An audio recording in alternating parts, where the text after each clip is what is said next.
Secret Door Podcast. Open the door to the occult, the paranormal, and beyond.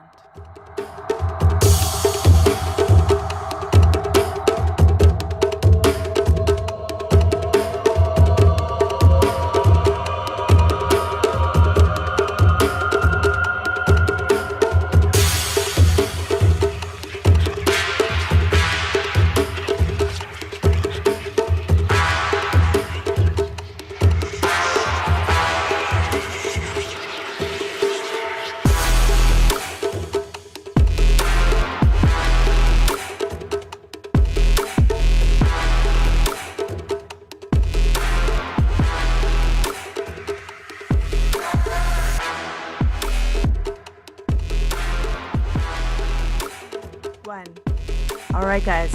Welcome to Secret Door Podcast. I am happy that you're here. And if you're listening to audio, you're missing out on some special YouTube features that's going to be on this podcast. Namely, that it is video. You can actually see us. So I love that you're subscribed on the podcast version. That's really important. However, be sure to subscribe on our YouTube channel because there's going to be actual video footage of us. You get to see what we look like when we talk. It's not just a voice. Although I understand why people do the podcast version because it's very convenient in your car, etc., etc. But subscribe to that YouTube channel because right now you can see Linnea's beautiful face smiling and you can see me sitting here chit-chatting away. Anyway, and then you can see all the facial expressions that I make. Yes, and if she gets possessed by a demon while we're doing this, you'll know it. Me too. You'll see us twitch and all that stuff. All right. Oh my God. The topic today is an interesting one, and this is one that Linnea wanted to talk about, and it's called the monkey's paw. And if you don't know about the history of the monkey's paw, it's originally sort of like a supernatural short story by author W.W. Jacobs. It would have been published in England, during the sort of Victorian era, with a lot of these gothic little tales were told. And so I'm going to start off by letting Linnea sort of give you kind of a quick synopsis about what the story is about and how our focus today is to relate this to actually the practice of magic and all these concepts of balance and doing right and being careful of what you wish for. So Linnea, what monkey's paw? Why was that?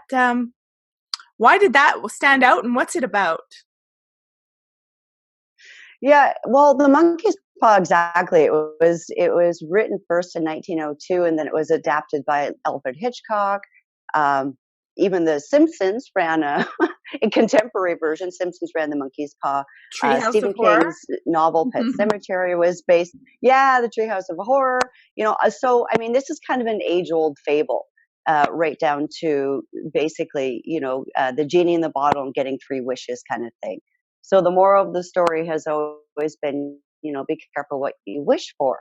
And so I was looking at this, how does that correlate with magic and fate as well, right? So in the Alfred Hitchcock remake of it, it was this couple, they were vacationing at the Bahamas and they're having this, famous little cocktail party. And they brought in this gypsy woman as sort of the part of their entertainment kind of thing, right? Mm-hmm. And the people started to get kind of cruel to this poor gypsy woman and they were mocking her. So at the end, she gives one of the guests a shriveled up little monkey's paw and was like, okay, you get 3 wishes.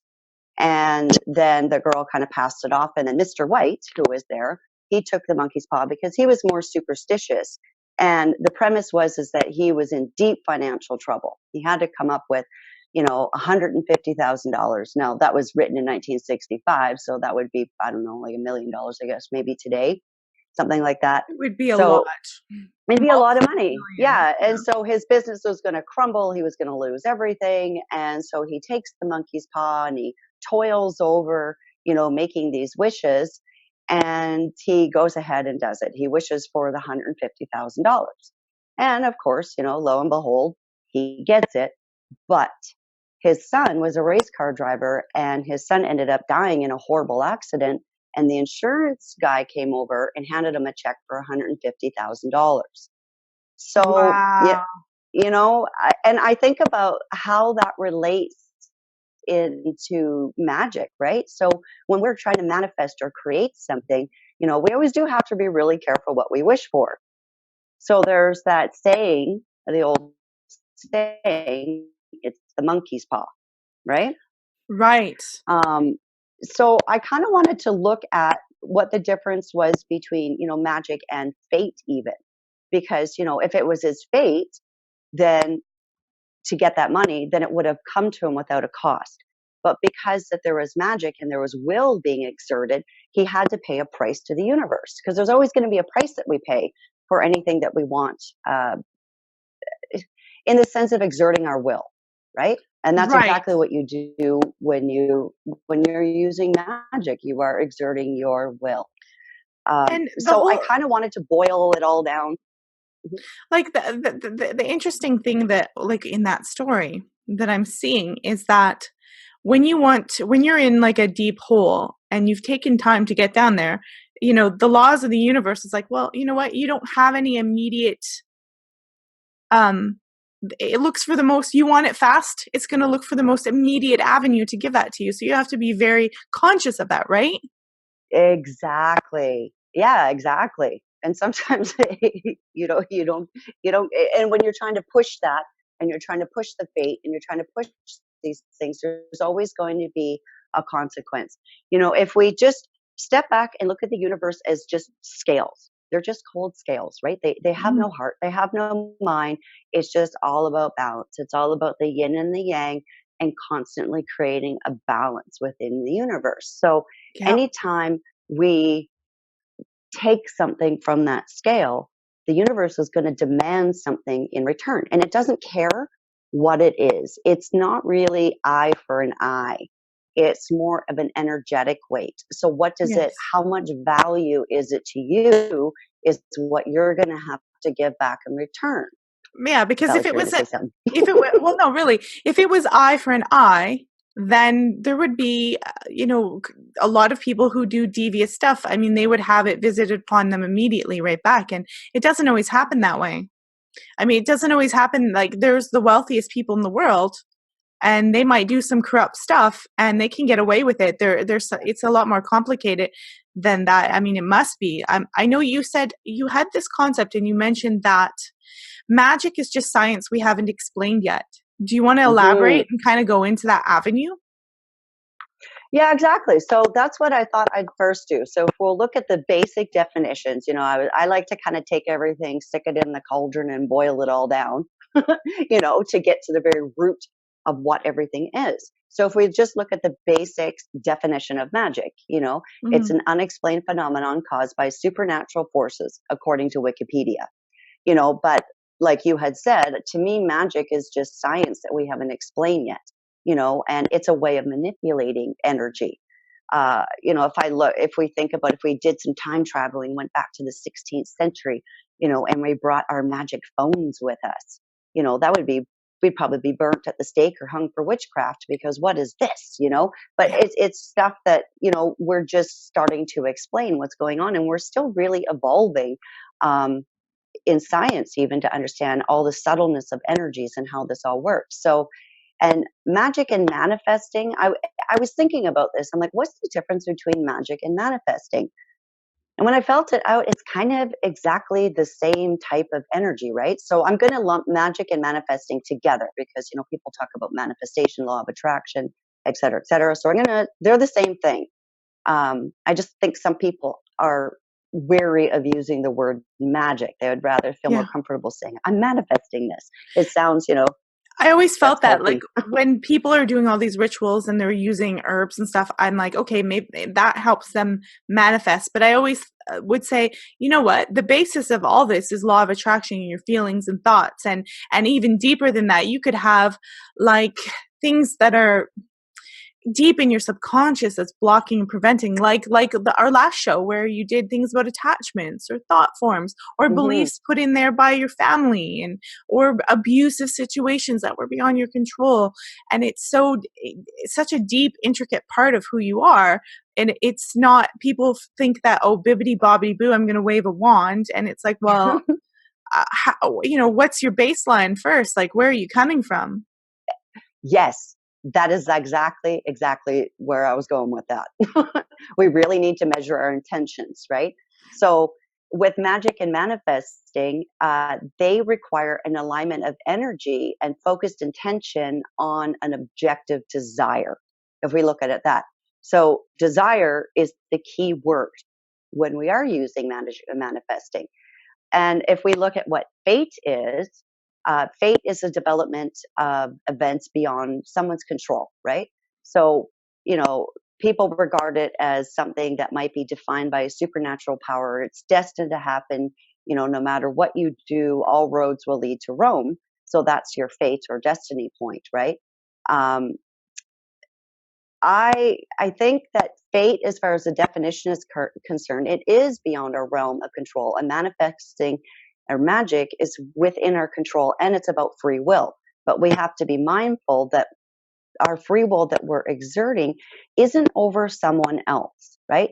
And I find a lot of times, listening to especially, younger people or people that are new getting into this, and they're like understanding, oh my God, I have this power. I can create this. I can do this. I can do that. But we need to really be careful of how we're exerting our will and the intention. I mean, we can have the best intentions and unicorns and sunshine and lollipop intentions in the world, but that can actually backfire on us if we're using our magic and our will to exert any control or manipulate situations around anybody or anything. That is going to backfire. It Mm-hmm. will backfire at some point, right? So I'll just use, this is just a really classic example, right? And I get people emailing me all the time and saying, oh, can you do a spell or show me a way so that I can get my boyfriend or girlfriend back? And I'm like, yeah, no, not going to happen, because if that's meant to be, it's meant to be. So let's say that we did, because we can do that. Mm-hmm. So, all right, we do this little love spell. The boyfriend, girlfriend comes back. And then all of a sudden, they are just a giant pain in the ass. You realize that you don't actually like them, that this isn't a healthy Been relationship. there. And now Been you're there. stuck, right? And now you Now you are got to stuck undo with that. them. You have to undo it. Now you have to do it. So you've just created this ripple effect, even not within your own life, but within their life as well. So you've kind of created a chaotic domino effect after doing that. And so to me, I feel like that's a lot that you're going to have to pay back to the universe for something because it was your desire, your will. Yeah. Holding on to someone or something, I mean, it's never, ever, ever a great idea. I can So, speak from experience, guys. When I was in a relationship with someone who was really dysfunctional and it caused financial bankruptcy, like my life was falling apart from being around this person. It was not my life that you would know. Like anyone who knew me would be like, what is happening to you? And when it split apart, and I didn't like bibbity bobbity boo or do spells, but it was that like that thought process and intention and blah, and every time they came back, it's like my life didn't go back to the same chaos because we weren't actually in the same country, but it would stall and slowly go, like there was something wrong and you could feel it and nothing new. It was letting go of something and nothing new or nothing great. And I finally cut this person out of my life for good, like really strongly, sever. And suddenly things started to change in a really positive. And I don't feel like I'm getting back to who I was before I was that person. I'm feeling like I'm advancing to who I was supposed to be if I hadn't met him. If that makes any sense. If that makes any sense. And it's so it's hard because you're grieving and you're upset. And what if I could have changed this? And maybe you're focused on that person because that person you're trying to deal with something like in maybe your uncle or your father, and you're trying to, do what you couldn't do with this relationship with that person. And it's like, no, you gotta let it go. Yeah, exactly. Well, and that is a really classic example. It's really hard not to do things like this that isn't based out of an emotional reaction. And what you just said was perfect because magic isn't just about spell work. It isn't about writing sigils and doing candles and altars and all this craziness, right? Magic is about intent and it's about moving energy. Now, some people are better at it than others. I mean, some people It's just like some people are natural artists or some people are natural musicians. You know, you can teach anybody how to paint a picture and you can teach anybody how to play the piano, but not everybody has that inherent natural ability. But Yeah. everybody can do it, right? So it's Yeah. the same thing with magic. Just by your intent of not wanting to really let go of it, because there's the fear around it, there's the emotions around it, there's the what ifs, there's all the questions. So Mhm. energetically, you were holding on to something that wasn't meant to be, rather than taking. I'm not. You won't know this. I'm not picking on you. I'm just, No, since no, you brought no. yourself up as an example, Well, let's use me as an example. I have no problem. right? I knew, It's. there's Oh, a part of sorry, me guys. that knew, but then when you re-engage, Yeah. there's some, you get manipulated to think, oh, all these things can happen in the future, but it's always in the future. There's never any good happening right now. And that's a key feature. If it's always, oh, it's going to be in the future and it's a chaos in the present time, and you might want to think about leaving that. You've No, got it's to like true. look at it and go, okay, well, what's going on? Even if you're a man, like you could get with some crazy ass chicks. Okay, let's be honest. And Yeah. if it's all crazy and it's always, I'll go to therapy. I'll do this in the future. Any situation, a job, anything, you've got to leave it because you have to. All you really have is now. And if it's not good or there's no improvement and it's total chaos and it's fucking you up, for lack of better words, there's no point in staying with it. Yeah. So, yeah, how that ties back into the whole magic thing is that, yes, emotionally and energetically, you're holding on to something that isn't serving your higher good, and you're stalling the inevitable, because at the end of the day, if that was your path, and if that is your destiny, and who you're supposed to be with, Mhm.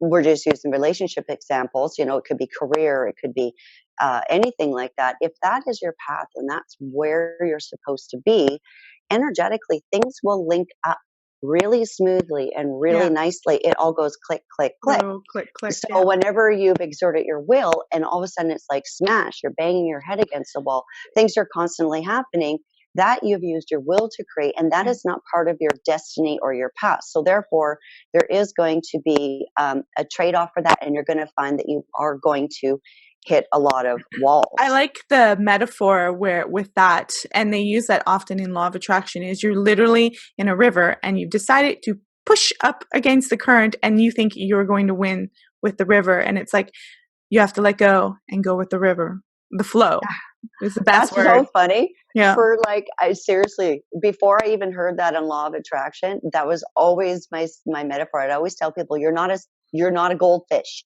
You Yeah. cannot swim up the river. You are not, you know, You're not a salmon.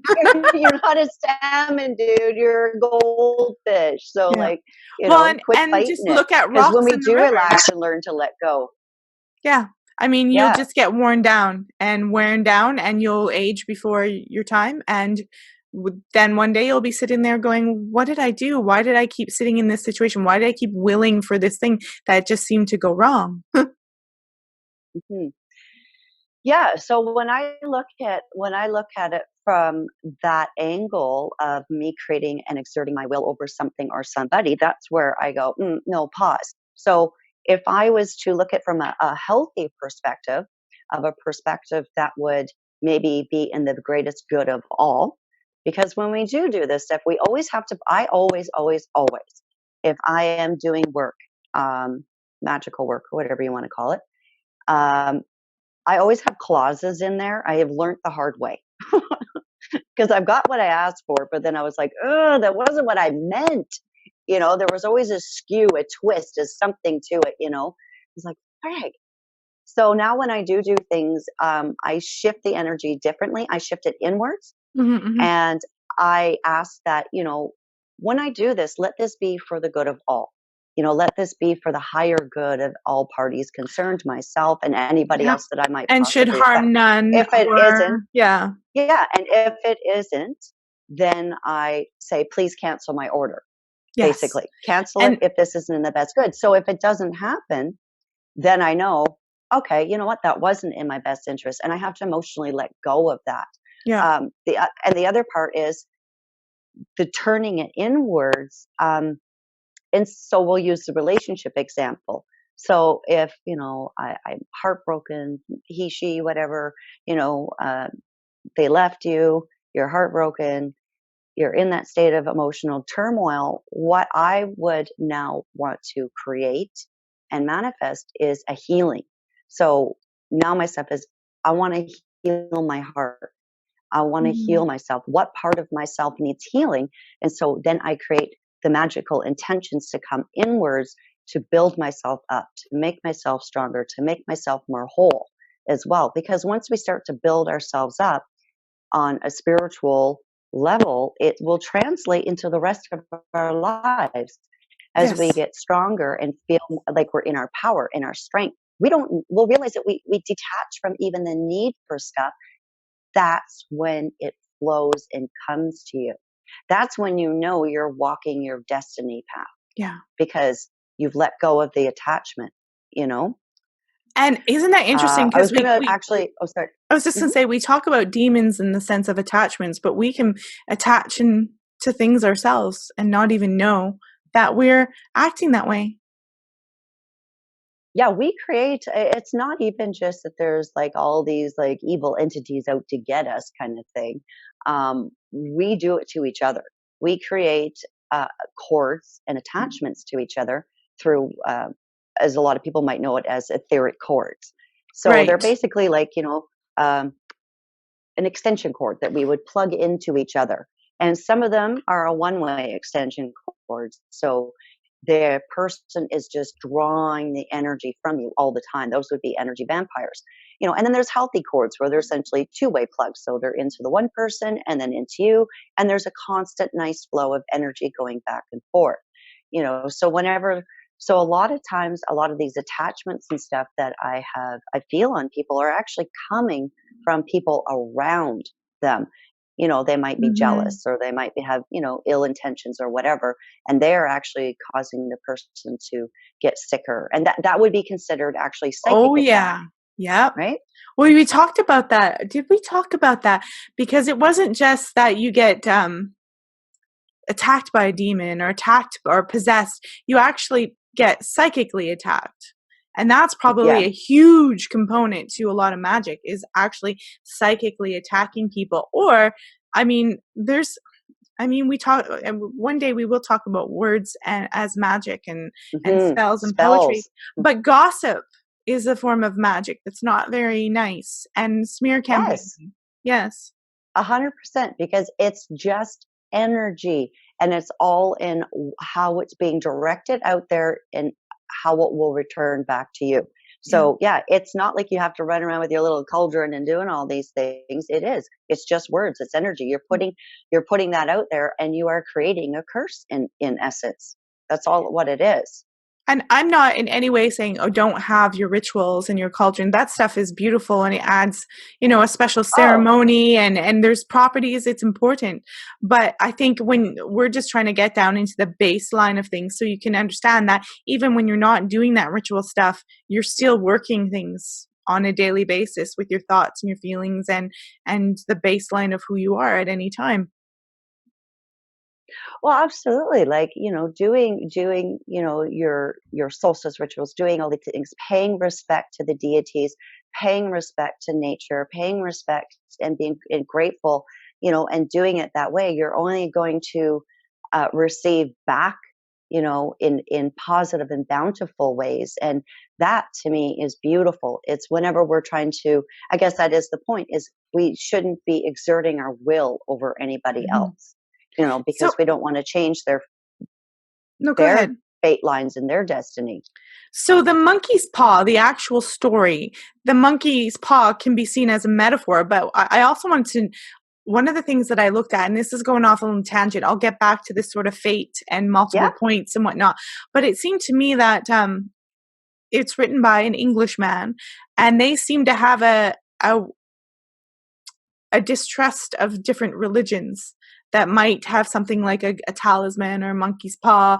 And so it's interesting that this monkey paw is the metaphor of doom that can visit you if you tangle in the occult. So, but so I wanted to point that out, that it's there, but we're not trying to be like, oh, beware of strange religions. We're trying to give this sort of logical reasoning that's okay to approach them, but like, and could fear, like just having this story and being afraid, and you're like, oh my God, it's a monk, being afraid. I find this story might actually inspire people to be afraid of occultism and stuff like that too. Because it's like, okay, I'm not I going to guess, wish for anything now. So maybe we should address that and why that's not necessarily true. Because you could hear this on a one-off and go, I'm not going to wish for anything. I'm just, this is dangerous stuff, And so I think it's best to how to control that and not be so afraid, just to realize, where it can go. Well, and you just need to understand, and that's something that I really feel strongly in teaching people, is to understanding the basic fundamentals of natural laws. I talk about that all the time, and the balance of the universe and how the universe perceives things, right? The universe has no emotional attachment. We're the only ones that do. So anytime that we, put something out there, the universe isn't going to go, oh, I get what you're saying, and, redirect the course, Mm-hmm. So there's nothing wrong with exploring different religions and cultures, and I think it's wonderful, and I think it's amazing. I think that what we do need to know is how we should go about that in a Mm-hmm. pure, in a positive manner, so that it's only going to create benefits and blessings for ourselves. Which in turn, as we Yeah. feel blessed and benefited, we will in turn share that amongst other people, right? Yes. So we're not doing this for personal gain. Okay, so you were talking about the wish thing. All right. So I was thinking about this. Like, that old story, The Genie in the Lamp. I mean, I think Yeah. everybody knows that one. Yeah. I read that one as a kid, and I remember sitting there thinking for hours. I overthink everything. But I Mm. thought for hours and hours and hours, what would I wish for? How would I word it? Because all the scenarios would be like, oh, I want money, or I want this. And then something will go terribly wrong every single time. And like, okay, so if I said it like this, then maybe that would be a loophole. And I constantly was always trying to think of ways that it might be a loophole so that you could get what you wanted without having to pay a price. And it wasn't until sort of later on in life, I'm like, yeah, no, I cannot think of any loophole. If somebody had handed me that magic, bottle with the genie in it, and then it hit me only as I got older that what I would actually want to wish for would be of nothing of mundane value, actually. What you really, the true riches that you would get would be from wishing for things like wisdom and understanding, um, Right. things like that, where self healing.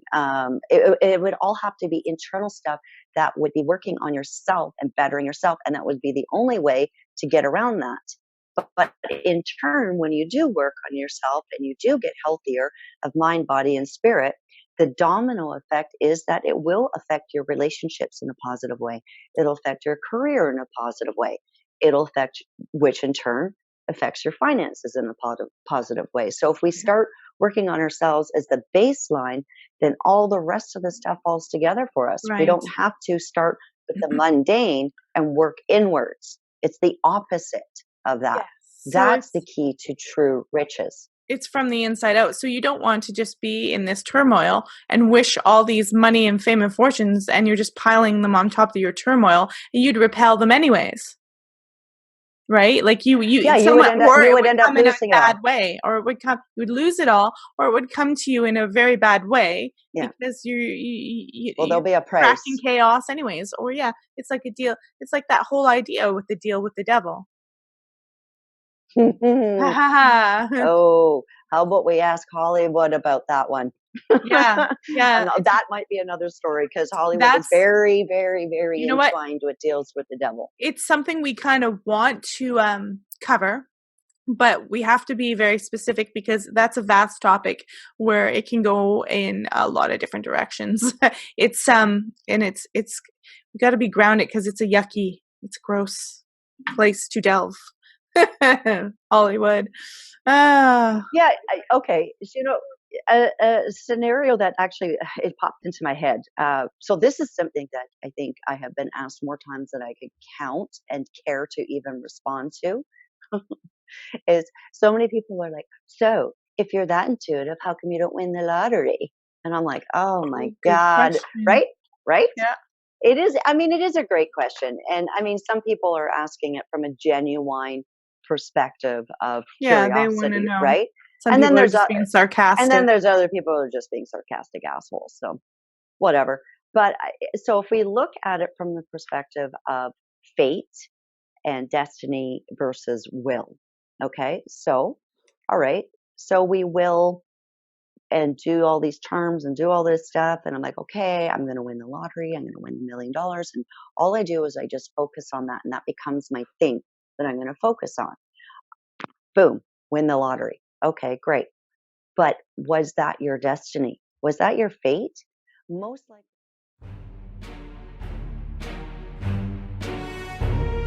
You want to interact with the podcast and possibly win prizes? I've got 2 ways you can do that. Go to www.secretdoorpodcast.com, scroll to the bottom, and enter your email in to get on the newsletter subscription list that automatically puts you in the draw for the Secret Door Podcast mug, which will be announced around Christmas time. Number 2, become a patron, www.patreon.com/secretdoorpodcast. If you become a patron at the $3 or more level, you will qualify for a draw to get in on a 3-card reading with Linnea in January 2020, which we are going to do 3-card draw readings as an episode. So be sure to get in on those 2 ways. Remember, secretdoorpodcast.com for the newsletter and patreon.com/secretdoorpodcast to become a patron and get in that 3-card draw sort of 2020 thing we're doing. All the links are in the show notes. Now let's get back to that podcast.